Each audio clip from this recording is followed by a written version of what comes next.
चिंताजनक बातमी राज्यामध्ये 394 शाळांमध्ये एकही विद्यार्थी नसल्याचं पाहायला मिळालंय। ग्रामीण भागामध्ये स्थिती बिकट आहे। मुंबई आणि पुण्यामध्ये धक्कादायक आकडेवारी आता समोर आली आहे। सुमारे 8000 शाळांची पटसंख्या 10च्याही खाली आहे आणि राज्यामध्ये एकूण 2,11,86,943 विद्यार्थ्यांची नोंद आहे। 5 लाख विद्यार्थ्यांची नोंदणी अजूनही अपूर्ण आहे।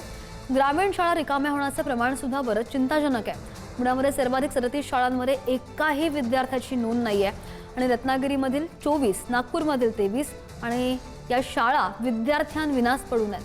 बुलढाण्यामध्ये 21 शाळांमध्ये शून्य पटसंख्या आहे।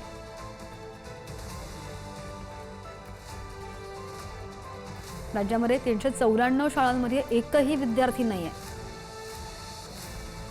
आणि या संदर्भात आणखी जाणून घेणार आमचे प्रतिनिधी बालाजी आपल्या सोबत आहेत। बालाजी, बुलढाण्यामध्ये 21 शाळांमध्ये शून्य पटसंख्या, विद्यार्थ्यांची संख्या इतकी का घटते, नोंदणी का नाही होत आहे?